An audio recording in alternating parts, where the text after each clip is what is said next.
भ्रम की स्थिति पैदा कर रहे हैं। इनका झूठ बोलना ही काम है। मैं सच आपको बताऊं,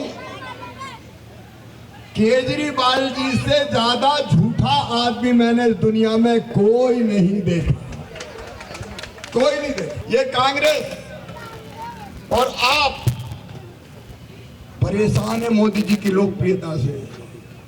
इनको पता है कि मोदी आने वाले हैं कि नहीं। और तिवारी जी भी, ये मोदी जी आने वाले, तिवारी जी आने वाले, इसलिए घबरा के अफवाह फैला रहे हैं कि 400 पार का नारा इसलिए लग रहा है कि ये संविधान बदल देंगे। मलकागंज के बहनों और भाइयों, ये मोदी जी की गारंटी है। संविधान पूरी तरह से सुरक्षा में है। दुनिया की कोई ताकत संविधान नहीं बदल सकती, लेकिन झूठे भ्रम फैलाने की कोशिश कर रहे हैं। संविधान की अगर धज्जियां उड़ाई थी तो इंदिरा जी ने उड़ाई थी। मेरी उम्र थी 17 साल जब इमरजेंसी लगी थी, और तब मेरे जैसे बच्चे को जेलों में भेज दिया गया था, ठूस दिया गया था। केजरीवाल की तरह नहीं, वो तो गड़बड़ करके गए। इसलिए कि हमने आपातकाल का विरोध किया था। इतने डंडे मारे थे मेरे घुटनों में और कोहनियों में कि आज भी जब बादल तड़कते हैं तो हाथ और पांव में दर्द होता है। संविधान की धज्जी अगर उड़ाई तो कांग्रेस ने उड़ाई, संविधान को अपमानित किया तो कांग्रेस ने अपमानित किया। मोदी जी ऐसे प्रधानमंत्री हैं जिन्हें गुजरात का मुख्यमंत्री रहते हुए संविधान दिवस मनाना शुरू किया, और मोदी जी संविधान के सबसे बड़े रक्षक हैं। दूसरी बात ये बार बार कहते हैं आरक्षण आरक्षण। मेरे बहनों और भाइयों, भारतीय जनता पार्टी के रहते हुए, मोदी जी के रहते हुए कोई आरक्षण समाप्त नहीं कर सकता। इन झूठे लोगों को, ये जो झूठे लोग हैं, इनसे सावधान रहने की जरूरत है। अरे मैं मध्य प्रदेश की धरती से आया हूं। कब डॉक्टर बाबा साहब अम्बेडकर का सम्मान किया कांग्रेस ने? मेरे बहनों और भाइयों, डॉक्टर बाबा साहब अम्बेडकर जी का जन्म हुआ मध्य प्रदेश की महू की पवित्र धरती पर। बरसों हो गए, उनका कोई स्मारक मध्य प्रदेश की धरती पर नहीं था।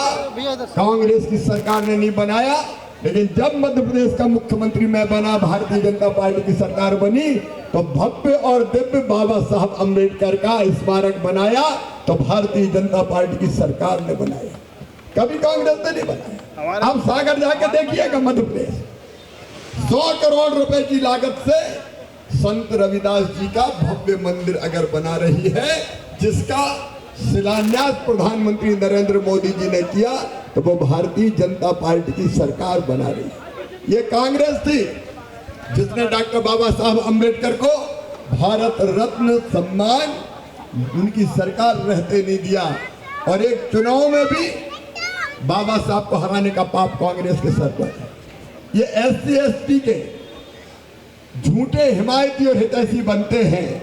और इसलिए आज मैं ये कहने आया हूं कि जब मोदी जी प्रधानमंत्री बने, पंचतीर्थ डॉक्टर बाबा साहब अम्बेडकर के अगर बनाए महू से 5 जगह, तो कांग्रेस ने नहीं बनाए, यूपीए की सरकार ने नहीं बनाए। अगर बनाए तो प्रधानमंत्री नरेंद्र मोदी ने बनाए, भारतीय जनता पार्टी की सरकार ने बनाए। अनुसूचित जाति आयोग बनाया तो भारतीय जनता पार्टी की सरकारों ने बनाया। एक नहीं, मैं ऐसे सैकड़ों काम गिना सकता हूं जो अनुसूचित जाति के कल्याण के लिए भारतीय जनता पार्टी की सरकार ने किए। अरे राष्ट्रपति रामनाथ कोविंद जी बने, कहती है मन गर्व और आनंद से भर जाता है। तो ये फैसला भारतीय जनता पार्टी का था, नरेंद्र मोदी जी का था। अगर द्रौपदी मुर्मू आज भारत की राष्ट्रपति है, तो हमें कहती हुए गर्व है मेरी बहनों कि एक बहन को, आदिवासी बहन को राष्ट्रपति बनाने का काम भी किया तो भारतीय जनता पार्टी की सरकार ने किया। भारतीय जनता पार्टी की सरकार के हम लोग सबकी सेवा के लिए, लेकिन सबसे पहले वो है जो सबसे पीछे और सबसे नीचे रह गया, जो सबसे गरीब है। मेरे बहनों और भाइयों, चुनाव में हम वोट काहे के लिए देते हैं? 3 चीजों के लिए चुनाव में वोट देते हैं। नंबर 1, हम कौन सी पार्टी को वोट देंगे। मैं आपसे पूछना चाहता हूं कांग्रेस में आज कोई दम बची है क्या? अगर नहीं तो जोर से बताना, कोई दम बची है क्या? कांग्रेस न ढोल में बची, न मदड़िया में बची, न भोपाल में, न दिल्ली में, न केंद्र में, न राज्य में। भरा क्या है कांग्रेस के पास? खोखली कांग्रेस। अब कांग्रेस की हालत तो ये है कि उनके सबसे बड़ी नेता भी चुनाव नहीं लड़ रही है। रायबरेली से लड़ने से इनकार कर दिया। क्यों इनकार किया? हार के डर से। राहुल बाबा अमेठी से क्यों नहीं लड़ रहे? पहले अमेठी छोड़ के चले गए वायनाड। रण छोड़ दास हो गए राहुल गांधी, रण छोड़ दास। और उसके बाद भाभी ना हार जाए इसलिए आ गए रायबरेली। अरे मैं तो एक साधारण परिवार में आप जैसे पैदा हुआ। मैं अब तक 12 चुनाव लड़ चुका हूँ, 11 जीत चुका हूँ और 12 भी धूमधाम से जीत के आने वाला हूँ विदिशा से। एक ही सीट से हम चुनाव, एक ही सीट विदिशा या विधानसभा बुधनी। हमने तो अपनी सीट नहीं छोड़ी। मुझे पूछा कहाँ से लड़ोगे? हम कहा जहाँ पैदा हुए वहीं से लड़ेंगे जी, हम इधर उधर कहाँ जाएंगे। लेकिन इनमें इतनी दम नहीं बची है कि अपनी सीट से चुनाव लड़ सके। बताओ मेरी बहनों और भाइयों, जो खुद अपने आप को नहीं जिता सकते वो कांग्रेस पार्टी को जिता सकते हैं क्या? जोर से बताएं, जिता सकते हैं क्या? और यहाँ तो उम्मीदवार भी कहां से ढूंढ के लाए हैं। तेरी प्यारी प्यारी सूरत को किसी की नजर ना लगे। नाम तो रख लिया तूने कन्हैया कुमार, लेकिन कन्हैया ने तो भारत को महान बनाने का काम किया। हम कन्हैया के पुजारी हैं, लेकिन ये कन्हैया नारे लगाता है भारत तेरे टुकड़े होंगे, इंसा अल्लाह इंसा अल्लाह। बोलो मेरे मलकागंज के बहनों और भाइयों, ये सहन करोगे क्या? नहीं। क्या भारत के टुकड़े टुकड़े होने दोगे क्या? कोई कहता भारत माता नहीं, डाइन माता है। शर्म नहीं आती इनको?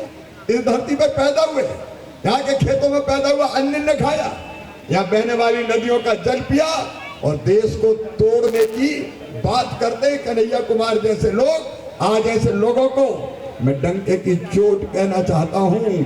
आज यूपीए की सरकार नहीं है। वो दिन चले गए जब कांग्रेस की सरकार होती थी और पिद्दी से देश हमें डराते थे, आग दिखाते थे, और तब जब प्रधानमंत्री और सरकार ढीली ढाली बोलती नहीं थी। अब भी कह रहे परमाणु बम है, परमाणु बम। अरे उनके पास परमाणु बम है तो हमारे पास 56 इंच के सीने वाला प्रधानमंत्री है जिसने कह दिया है हम किसी को छेड़ेंगे नहीं, लेकिन किसी ने हमें छेड़ा तो उसे हम छोड़ेंगे नहीं। ये आज का भारत है बहनों और भाइयों। कांग्रेस ने पाप किया, कश्मीर में धारा 370 लगाई। पाक ऑक्युपाइड कश्मीर आज अगर पाकिस्तान में है तो नेहरू जी के पाप के कारण है, क्योंकि उन्हें युद्ध विराम कर दिया था। भारत तेरे टुकड़े होंगे की बात करने वालों, साफ सुन लेना। शिवराज सिंह चौहान कह रहा है कि भारत तो हमारा है ही, लेकिन पीओके हमारा है भारत का, उसको हम लेके रहेंगे। ये भारतीय जनता पार्टी का संकल्प है। बोलो लाना चाहिए कि नहीं? हमें बात करने आते हो, डराते। उनके पास परमाणु बम है। अरे डरने वाले होंगे कोई और। ये भारतीय जनता पार्टी के प्रधानमंत्री और भाजपा के कार्यकर्ता है, कांग्रेस नहीं है। कांग्रेस तो बताओ मेरे मित्रों, ये कांग्रेस वोट देने के लायक बची क्या? बची क्या? राहुल बाबा के गुरु है सैम अंकल, सैम। कभी कहते हैं विरासत टैक्स लगा देंगे, कभी कहते हैं भारत में एक का है। चीनी रहते हैं दक्षिण, जो चीन जैसे लोग रहते हैं नॉर्थ ईस्ट में, दक्षिण में अफ्रीका में। अरे तू क्या जाने सैम, तेरा इस धरती से कोई लेना देना नहीं, इस माटी से कोई लेना देना नहीं। यहाँ की परंपराएं नहीं जानते, यहाँ के जीवन मूल्यों को नहीं जानते, यहाँ के दर्शन को नहीं जानते। अरे हम सब भारत माँ के लाल, भेदभाव का कहाँ सवाल। ये भारत माता के सारे लाल एक हैं, अलग भाषा अलग वेश, फिर भी अपना एक देश। ये वो धरती है जिसने आज ने 1000 साल पहले कहा अयम निजम परा व्यक्ति गणना लघुचेत साम उदार चरिता नाम तो वसुदैव कुटुंबकम। सारी दुनिया ही एक परिवार है सैम। तू क्या भारत को जाना? ये भारत को नहीं जाना। ऐसी कांग्रेस को वोट मांगने का हक नहीं है। और एक तरफ भारतीय जनता पार्टी, एक वैभवशाली भारत, एक गौरवशाली भारत, एक संपन्न भारत, एक समृद्ध भारत और एक शक्तिशाली भारत नरेंद्र मोदी जी के नेतृत्व में बन रहा है। मैं आज आपसे पूछना चाहता हूं, जितना मान सम्मान और इज्जत भारत की आज है, कभी कांग्रेस की सरकार में थी क्या? जोर से बताना, थी क्या? आज दुनिया में कहीं चले जाओ, भारत माता की जय होती है, मोदी मोदी के नारे लगते हैं, और जब वो सम्मान होता है मोदी जी का, तो केवल नरेंद्र मोदी नहीं, 140 करोड़ भारतवासियों का सम्मान होता है। बताना दिल से मेरे बहनों और भाइयों, जब भारत की साख बढ़ती है, मान और सम्मान बढ़ता है, तो आपको गर्व होता है कि नहीं होता? अरे सबको गर्व होता है कि नहीं होता? ये आज का भारत है जो भारतीय जनता पार्टी ने बनाया है, हमारे प्रधानमंत्री नरेंद्र मोदी ने बनाया। और एक बात सुन लेना, आज साफ मलकागंज की सभा में कह रहा हूं, आने वाले समय में हमारी आंखों के सामने प्रधानमंत्री नरेंद्र मोदी के हाथों भारत विश्व गुरु बनेगा, दुनिया की कोई ताकत रोक नहीं सकती। लगातार आज हमारा देश आगे बढ़ रहा है, तो पार्टियों में तुलना करो तो भारतीय जनता पार्टी, अरे कांग्रेस की तो हालत देखो। मुझे बताना मलकागंज वालों, अयोध्या में भगवान श्री राम का मंदिर बना और भगवान राम की प्राण प्रतिष्ठा हुई, तो आपको खुशी हुई कि नहीं हुई? जोर से बताएं। सब खुश थे, बहनों ने दीपक जलाए, नौजवानों ने केसरिया झंडे फहराए, आनंद उत्सव मनाया गया। लेकिन एक पार्टी थी, पूरा देश खुश था, एक पार्टी थी जो रो रही थी। क्या नाम उसका? जोर से बोलो। कांग्रेस। परेशान थी कि मंदिर बन कैसे गया, और इनको निमंत्रण भेजा, ऑन रिकॉर्ड कागज पर निमंत्रण भेजा कि भगवान राम के मंदिर में रामलला की प्राण प्रतिष्ठा है, पधारिए। बताओ इनको जाना चाहिए था कि नहीं?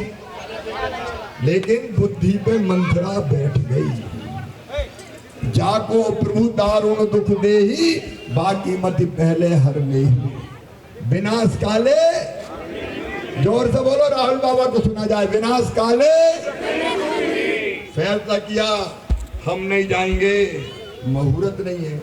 अरे कौन से पंडित से मुहूर्त निकलवा लिया तुमने? और भगवान राम की प्राण प्रतिष्ठा का कोई मुहूर्त होता है क्या? ये अकेला पाप ऐसा है कांग्रेस का कि जब तक धरती, सूरज और चंद्रमा रहेंगे, ये लिखा रहेगा कांग्रेस ने रामलला के मंदिर में प्राण प्रतिष्ठा में जाने से इनकार कर दिया। बताओ ऐसी कांग्रेस को वोट देना चाहिए क्या? और कांग्रेस तो अब समाप्ति की तरफ है। मध्य प्रदेश में उनके उम्मीदवार ही भाजपा में आ गए कि हमें नहीं लड़ना, राहुल बाबा तेरा टिकट धर ले। भगदड़ मची है, भगदड़ मची है कांग्रेस। ये कांग्रेस भारत के भाग्य और भविष्य को नहीं बना सकती। और आपके बारे में तो बहन सुरभि जी कह रही थी, केवल बैल पे आए हैं, बैल। ये ईमानदारी के अवतार बनते थे। अन्ना हजारे जी के आंदोलन में से पैदा हुए थे। हमको तो लगा बड़ा ईमानदार नेता मिल गया, लेकिन बाहर केजरीवाल तू तो करप्शन बाल बन गया, भ्रष्टाचार की बाल बन गया, भ्रष्टाचार की दीवार बन गया। भ्रष्टाचार का ऐसा उदाहरण दुनिया में कहीं देखने नहीं मिलता। शराब की जो लाइन लगी दिल्ली की, मेरी बहनों तुमने देखी है, ये पाप भी किया तो आपने किया, केजरीवाल की सरकार ने किया है। जो शराब नीति में, शराब घोटाले में पैसा खा गए, बताओ ऐसी पार्टी का साथ दोगे क्या? बड़े ईमानदार बनते थे। अब सबके सब जेल में, आधे जेल में और आधे जाने वाले। आपके खिलाफ ही मुकदमा चलने वाला है। सबसे भ्रष्ट पार्टी बन गई।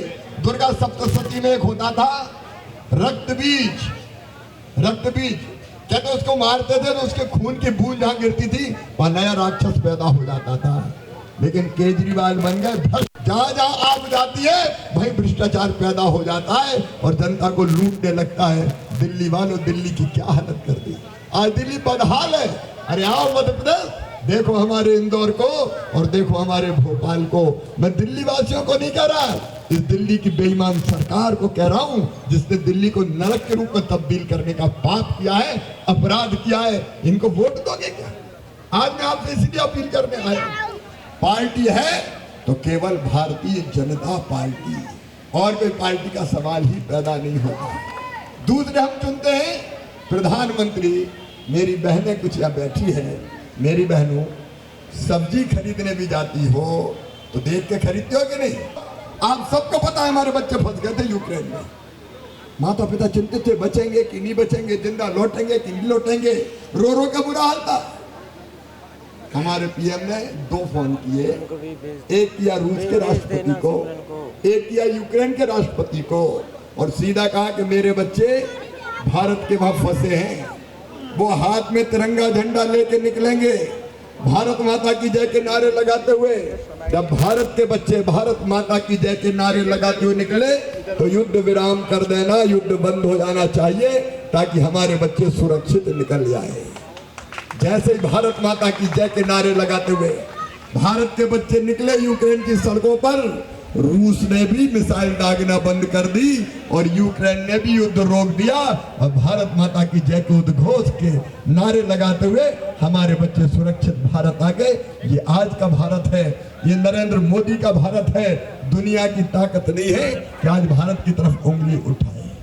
एक ऐसे भारत का निर्माण नरेंद्र मोदी जी के नेतृत्व में हो रहा है और इसलिए मैं निवेदन करने आया हूं कि पीएम हो तो नरेंद्र मोदी।